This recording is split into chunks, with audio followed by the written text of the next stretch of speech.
দাঁড়াও দাঁড়াও দাঁড়াও, এখানে দাঁড়াও, আমি দাঁড়াই একটু কথা বলতে চাই।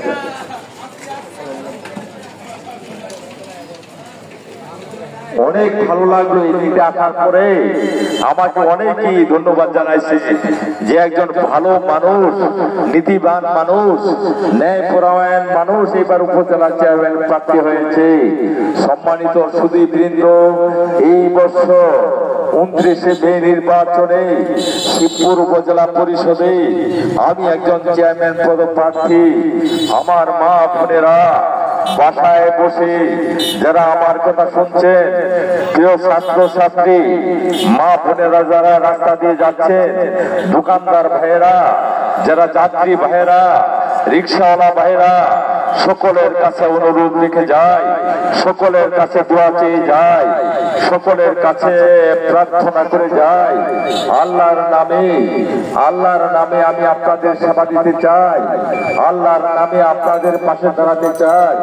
আমার প্রিয় ছাত্র, আমি শিক্ষক, আমি যুব সমাজের জন্য, যুবক ভাইদের জন্য, ছাত্র ছাত্রীদের জন্য, সমস্ত জনগণের জন্য আমি আয়সা হাত মিলাতে পারি নাই, কিন্তু না আসলেও সবার পক্ষ থেকে দুই একজনের কাছে হাত মিলাই গেলাম।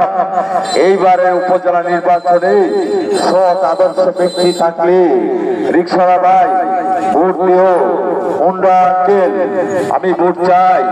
কেন চাই? জনগণের স্বার্থে চাই, জনগণের সেবা দিব।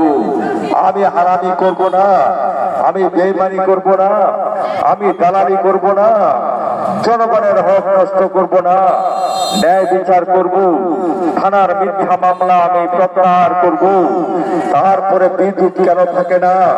সর্বক্ষণ বিদ্যুৎ থাকে না, ছেলে মেয়েরা কোনো লেখাপড়া করতে পারে না, সিএনজি অটো রিক্সার ভাইরা কোনো তারা তাদের গাড়ির ব্যাটারি চার্জ দিতে পারে না, দোকানদার ভাইয়েরা কিন্তু তাদের দোকান চালাতে পারে না, ডাক্তাররা তাদের সেবা দিতে পারে না, শিক্ষকরা তাদের স্কুলের শিক্ষকের দায়িত্ব পালন করতে পারে না। সকলের জন্য নীতিবান আদর্শ নেতা হিসেবে নয়, আমি সাধারণ সেবক হিসেবে আপনাদের সেবা দিতে চাই। যদি আমার চাইতে ভালো লোক থাকে, যদি যোগ্য মনে করেন, তাহলে তাকে ভোট দেবেন। আর যদি না হয় তাহলে সোনামের চেয়ারম্যানকে একবার পরীক্ষা করে।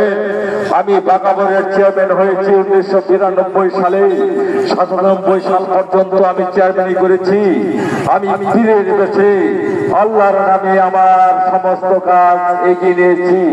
স্বতন্ত্র প্রার্থী হয়েছিলাম, 3টা বড় দলকে, আওয়ামী লীগ, বিএনপি, জাতীয় পার্টিকে আমি পরাজিত করে আমি সংগ্রামী চেয়ারম্যান হয়েছিলাম।